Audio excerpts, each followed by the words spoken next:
네, 큐브의 키워드는 어떻게입니다. 오늘 옵티머스 펀드 사태에 대한 첫 정식 재판이 열렸습니다. 옵티머스 자산운용 김재현 대표가 출석했습니다. 재판에 출석한 김재현 대표는 로비 의혹 수사로 이 사건이 비화된 데 대해서 강하게 불만을 드러냈다고 하는데요. 이 내용도 함께 살펴보도록 하겠습니다. 라임과 더불어서 옵티머스는 굉장히 최근 들어 가장 뜨거운 핫 이슈임에는 분명한 것 같습니다. 근데 옵티머스 관련돼서 첫 정식 재판이 열린 것인데 일단은 이 재판의 어떤 핵심 쟁점이랄까요? 어떤 거를 우리가 쟁점이라고 좀 봐야 될까요? 네, 그 옵티머스 경영진들은 이제 투자자들한테 공공기관 매출 채권에 투자하겠다라고 해서 1조 2천억 원을 모은 다음에 그 돈을 부실 채권 인수와 펀드 돌려막기에 사용을 했습니다. 이게 법적인 쟁점으로 보자면 이런 행위는 사기와 자본시장법 위반에 해당이 될 텐데요. 네. 그래서 이번 쟁점은 이 재판의 쟁점은 과연 이런 사기와 자본시장법 행위에 누가 주도적으로 책임이 있느냐 이게 밝혀져야 되는데 근데 이 펀드가 워낙 규모도 방대하고 관련자들이 많다 보니까 이거에 대해서 누가 주도적으로 했는지가 사실 밝혀지지가 않고 있고 또 관련자들은 점점 서로 책임을 좀 전가하고 있는 이런 지금 그렇게 흘러가고 있어서 그래서 앞으로 이런 재판이 진행이 되면서 굉장히 치열한 공방이 계속될 것 같습니다. 거기에 이제 연루된 사람이 원래는 전 대표가 이혁진 씨로 알려져 있고 지금 현재는 외국에 나가 있는 걸로 알고 있고요. 지금 이제 저희가 얘기하고 있는 현 대표는 김재현 대표가 오늘 재판에 출석해서 이제 증언한 내용, 발언을 한 내용들이 좀 화제가 되고 있기 때문에 이 내용을 다루고 있는 것입니다. 근데 로비 의혹으로 비화된 데에 대해서 불만을 드러냈다. 근데 저희가 지금 보도를 만나보면 정관계 로비에 대한 내용들이 조금씩 나오고 있는 것처럼 의혹 보도가 이어지고 있다 보니 이거에 대한 불만을 표한 거예요, 그렇다면? 그러한 불만을 표한 게 맞습니다. 그러니까 사실은 이제 이 사실이 아닌 내용까지도 부풀려지고 있다. 어찌 보면 사업을 하려다가 금융사업이죠. 금융사업을 하려다가 뭐 의도했든 의도하지 않았든 의도했으면 이제 계획된 사기일 것이고 의도하지 않았다 하더라도 이 사실은 제대로 관리되지 않은 부실 문제가 이제 발생해서 회사는 거의 엄청난 투자자에게 이제 막대한 피해를 주게 된 거지 않습니까? 그러니까 그런 상황이 벌어졌는데 이것은 이제 금융사업이다. 이제 김재현 대표 입장에서는 그런 거죠. 그런데 지금 언론에서는 오히려 이 정관계, 정부 여당의 실세 유력자들과의 뭐 연루설들이 계속 나오고 있다 보니까 사실은 이 대목에서 검찰의 수사도 약간 전환이 되는 느낌이 있어요. 지금 기소해서 재판이 시작됐고 남아있는 여주애들도 계속 수사 결과 밝혀야 되고 죄가 있다면 벌이 내려져야 되고 이혁진 대표는 지금 추미애 장관이 국정감사에서 밝혔지만 범죄인 인도까지 지금 요청하고 있는 상황이란 말이죠.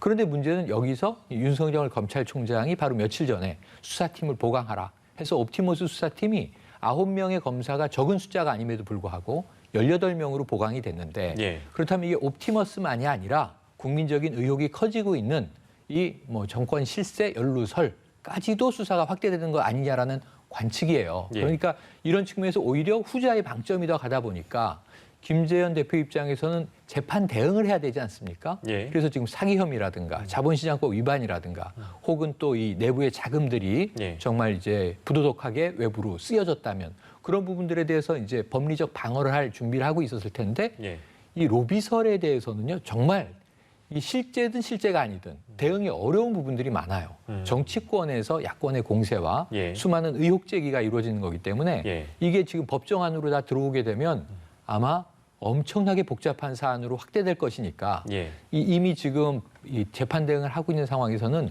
매우 큰 혼란을 겪고 있을 것이다. 근데 여기에 대한 이제 문제 제기를 어떤 자신의 심경을 이 공판이 시작되자 토로한 건데 재판부는 그것은 고려 사안이 아니다. 본 재판에 혐의로 들어와 있지도 않다. 공소 내용이 없는 내용은 재판에서 다룰 필요가 없는 거죠. 이건 새로운 제기들이니까. 하지만 그럼에도 불구하고 아마 당사자, 피고는 상당히 불안할 것으로 추정이 됩니다. 알겠습니다. 또 그 맥락에서 나온 얘기일 수도 있는데 증거 흘리기를 막아달라 이렇게 또 호소를 했다면서 이건 또 어떤 내용인가요? 네, 맞습니다. 사실은 그 피고인이 본인들이 재판과 관련해가지고 열람 등사할 수 있는 서류는 피고인만이 봐야 되는데 지금 언론에는 하자치유 문건이라는 이런 이름으로 해가지고 실질적으로 그 사람들이 어떻게 로비를 하기로 되어 있고 투자처를 어떻게 딜소싱을 해왔고 투자 대상은 어디인지 이런 계획들이 적혀 있는 이 서류가 점점 언론에 흘러나오고 있는데 사실은 이 문건의 이 진위 자체가 아직 밝혀지지 않은 상황에서 이게 언론에 보도가 되면서 그게 기정사실화됐고 이 수사가 원래는 옵티머스 펀드라는 게 사기인지 아닌지 이거를 밝혀야 되는 게 이 재판의 쟁점인데 예. 지금은 그러한 사기는 전제로 해서 그러한 사기를 칠 수 있었던 배경은 무엇이었느냐, 그 배경에 혹시 로비가 있었던 거 아니냐 이런 식으로 좀 흘러가고 있으니까 예. 재판을 받는 피고인 입장에서는 이런 거에 대한 대응하거나 예. 이거에 대한 방어할 수 있는 이런 여지가 좀 더 넓어지기 때문에 혼란스러울 수밖에 없는 거죠. 예, 뭐 이제 앞서서 최영일 평론가께서 다 짚어주셨습니다만 앞으로의 수사가 이제 어떤 방향으로 흘러가느냐는 저희가 좀 더 지켜볼 일이긴 한데 앞선 사안은 이미 정치 쟁점화가 돼버린 사안이기 네네네. 때문에 참 지금 어려운 네. 문제인 것 같긴 합니다. 이게 저희가 처음에 이제 언급한 제가 얘기를 했습니다만 이혁진 전 대표 그리고 김재현 현 대표가 지금 갈등을 겪고 있는 네네. 사안인 거고 실제로 이혁진 전 대표가 고발을 한 내용인 것이죠. 네네. 그러니까 자신은 이미 김재현 대표 책임하에서 지금 이 피해들이 벌어졌다는 거고 네. 자신이 이 회사의 설립자긴 하지만 이미 회사 일에서 손을 떼고 자신을 일하러 이제 해외로 나갔다는 거죠. 네. 그래서 지금 와서 뜬금없이 자신에게 이 책임을 묻는 거는 이상하다라는 입장인데 그럼에도 불구하고 이게 아까 말씀드린 대로 이것은 계획된 사기인가 아니면 사업의 과정에서 불가피하게 어떤 뭐 판단 실수로 벌어진 일인가 예. 이걸 따져봐야 되는데 사실 전문가들의 시각에서는 상당히 의도성이 높다고 보고 있어요. 예. 왜냐하면 지금 1000여 명의 투자자예요. 900명에 가까운 개인 투자자와 이 100여 명의 기관 투자자의 투자를 받아서 사실은 사모펀드의 속성에 맞지 않게 무분별하게 주로 NH증권 이 창구를 통해서 네네. 그냥 무슨 일반 금융상품 팔듯이 팔렸던 거예요.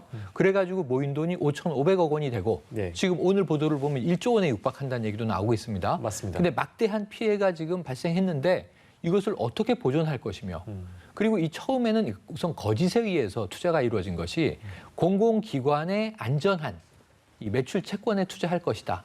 그 수익률이 높진 않지만 근데 공공매출 채권에서 2.8% 수익을 얘기했다는 것도 좀 믿기는 어렵습니다. 사실 지금 은행 시중 금리가 1%도 안 되는데 말이죠. 네. 자, 이런 상황에서 어쨌든 우리는 안전성을 중심으로 투자합니다 해서 투자를 받아놓고는 이걸 무슨 대부업체라든가 저축은행 그리고 심지어는 뭐 내부에서 횡령, 착복 이런 일들이 벌어지면서 아주 이 관리되지 않은 자금이 무분별하게 이제 쓰인 거죠. 물 쓰듯이 사라져 버렸습니다. 예. 결국 이 피해자의 원금도 보존할 수 없는 상황이 된 것이고 예. 근데 이 책임을 진다면 형량으로도 저는 막대할 것으로 보여지고요.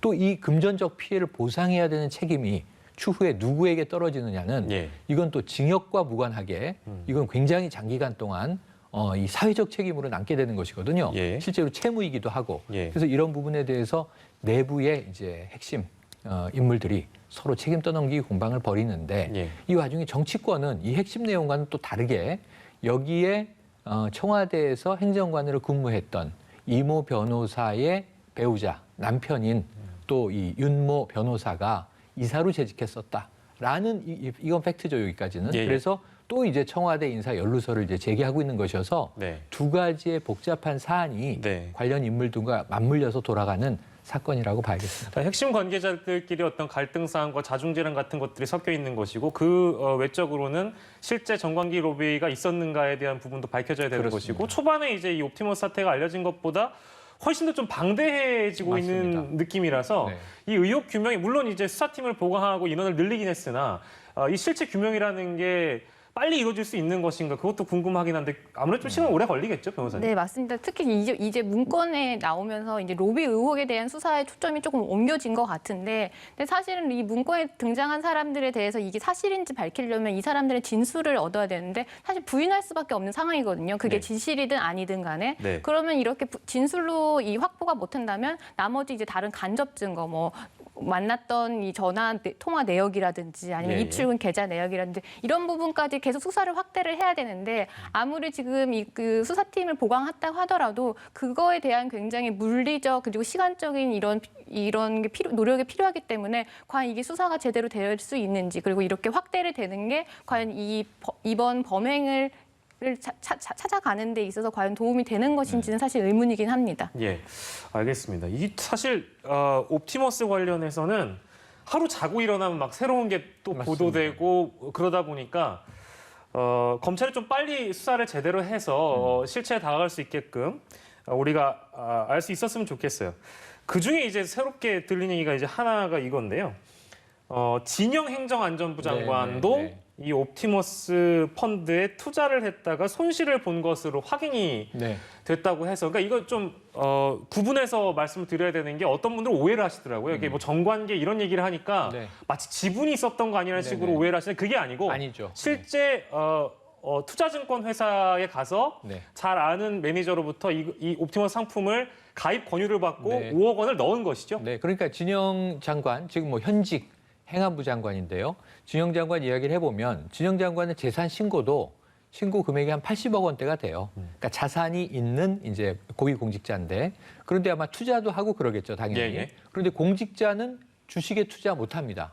조국 전 장관 사태 때 봤지만 네. 사모펀드 괜찮아요. 이 블라인드 펀드이기 때문에 예. 그냥 금융상품에 난 투자해 두면 수익률이 좋아서 어느 정도는 오를 것으로 예상이 됩니다라고 예. 애널리스트가 얘기해 주면 네. 그 카운슬링을 듣고 투자를 하죠. 지금 진영 장관 본인의 몫으로 1억, 배우자 아내분의 몫으로 2억, 예. 그리고 아들의 몫으로 2억 해서 이제 일가가 진영 장관 일가가 5억 원을 이 옵티머스 펀드에 투자를 한 거예요. 네. 그리고 그건 지금 사실상 다 날라간 돈이 됐습니다. 그러니까 거의 5억 원의 손실을 봤다고 봐야 되겠죠. 네. 그 진영 장관 입장은 피해자다입니다. 단순 피해자다. 네. 그래서 이 창구를 통해서 오랫동안 이 자신의 자산을 맡겨오던 이 금융기관 창구를 통해서 투자했고 예. 그리고 옵티머스 내부자들은 알지도 못했고 예. 만날 일도 없었던 거죠, 사실은. 그래서 진영 장관이 이제 정관계 로비 대상이나 뭐 지분을 가지고 있는 사람의 이름이 오르내리는 것은 예. 현재 구조를 조금 이해하신다면 좀 굉장히 억울할 수 있는 문제가 됩니다. 예. 그야말로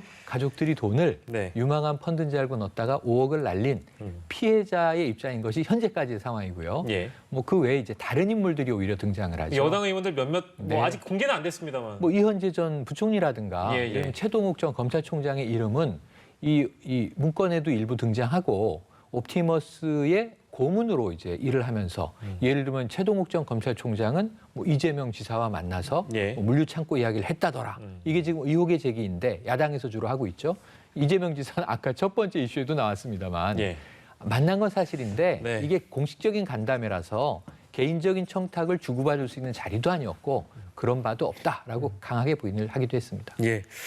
또 내일은 어떤 조간에 어떤 내용이 실릴지 사실 네. 뭐 궁금해지는 대목도 있곤 해서 항상 뭔가 이렇게 단독 이렇게 해서 나오잖아요. 옵티머스 관련된 얘기가 또 어떤 단독이 실릴지 궁금해지긴 하는데 그 보도와 검찰 수사를 통해 드러날 내용들을 조금 구분해서 아마 시청자 여러분들도 판단해 주시면 좋을 것 같다는 생각도 들고요. 물론 이제 확인에 따라서는 투자한 거 맞다 이렇게 실제 확인이 되는 경우도 있기 그렇죠. 때문에 구분해서 봐주시면 좋을 것 같습니다. 그리고 이 내용도 이제 새롭게 등장한 내용이라서 검찰이 박근혜 정부 당시 대통령 직속 청년위원장을 소환 조사했습니다.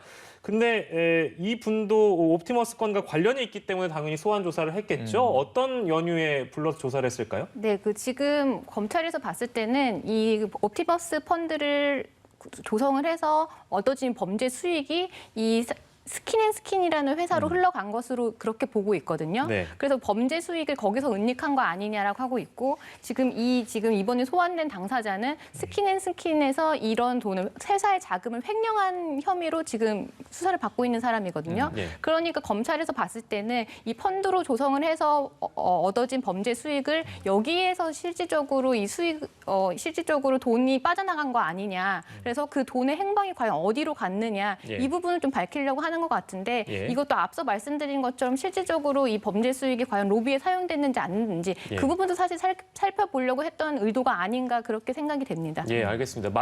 마지막 질문이 하나 더 남아서 이것만 하고 저희가 마무리할 텐데요. 이게 사모펀드 규제와 관련된 얘기를 여권에서는 지금 들고 나온 것 같아요. 네네. 그러니까 사모펀드 규제 완화 누가 했냐라고 네. 얘기하면서 박근혜 정권 당시를 지적하는 것 같은데 그게 맞습니까? 네네. 아닙니다. 그렇지 않고 예. 이게 2015년이기 때문에 박근혜 정부가 맞기는 맞아요. 예. 그런데 그 전에 시기는 맞는데. 예, 시기는 맞는데 그 전에 이제 MB 정부 때부터 조금 이 금융 선진화를 위해서 금융 선진화라는 게 우리나라가 뭐 금융 상품 하면은 은행 중심의 예적금 말고는 예. 주식 시장 정도였단 말이죠. 근데 해외는 이미 파생 상품이 다양하게 등장해서 헤지 펀드들이 이제 큰손 역할을 하고 있잖아요. 예. 그래서 우리나라의 이제 시장도 좀 강화해 보자. 그래서 한국 거래소를 중심으로 해서 파생 상품 시장이라든가 다양한 시장들이 생기게 됩니다. 예. 이때 이제 박근혜 정부 2015년에 예. 이 자산운용사에 대한 규제를 대폭 풀었어요. 그래서 이때 자산운용사가 그 당시엔 두 자리 숫자였다가 200개가 넘는 자산운용사가 생겨요. 이번 옵티머스 사태는 분명히 검찰의 칼날이든 이 사회적 비판이 금감원으로 갈 가능성이 높습니다. 금감원? 예. 왜냐하면 자산운용사 우후죽순처럼 은행 창구를 통해서 공모는 공개적으로 투자를 모집하는 거지만 사모는 돈 있는 사람들이 아름아름으로 이 사업이 유망하다더라. 그럼 일정 기간, 1년, 2년 펀드의 그 시기를 정해놓고 투자해서 수익을 나누는 거거든요. 네네. 손실 보면 손실도 서로 나누는 거거든요. 네네네. 돈 못 받고 끝나는 거죠. 그런데 지금 사모펀드는 은행 상품처럼 돼 있는데 라임은 지금 금감원에서는 100%를 보전하라고 권고했어요. 그 이유가 뭐냐면 불안전 상품으로 판매된 것이다. 그러니까 수많은 이 고령층 분들이 은퇴 자금, 노후 자금들을 가지고 이게 마치 조금 수익률이 높은 적금인 것처럼 원금이 손실 없는 줄 알고 넣었다가 이 지경이 됐거든요. 환매 중단 1조 6천억이었습니다. 그러다 보니까 이 피해는 속여서 상품을 판 거니까 다 보존해줘라. 근데 이게 신한금투하고 그건 라임의 책임이고 이쪽은 지금 옵티머스와 재판 결과에 따라서 여긴 또 이 NH 증권이 역할이 큽니다. 그래서 결국은 이런 문제들을 재발 방지하고 규제를 다시 강화하거나 이 자산운용사들을 엄격하게 지금 관리 감독하거나 아니면 피해자를 구제하는 게 국정감사에서 정책적으로 옵티머스 사건을 바라보는 옳은 관점인데 지금 정관계 로비 의혹으로 계속 번지는 건 정치적인 이 정쟁화다. 그러니까 야당은 지금 이것은 실세와 연관된 권력형 게이트라고 보는 거고요. 지금 여권에서는 좀 자신 있다 이런 분위기예요. 실제로 나오는 이야기만큼 우리가 연루된 게 없다. 이 차라리 이것은 금융 정책의 이 제도적 해법으로 풀어야 한다는 게 또 여당의 입장이고 해서 사실은 두 가지 다 필요한 거죠. 국민적 관점에서 본다면. 예, 알겠습니다. 옵티머스 관련돼서 정식 재판 오늘 처음 열렸는데요. 이 내용 포함해서 여러 가지 다뤄봤습니다. 또 다른 새로운 내용 나오면 함께 다뤄보도록 하겠습니다. 오늘은 두 분과 함께했습니다. 박주희 변호사, 최영일 시사평론가였습니다. 고맙습니다.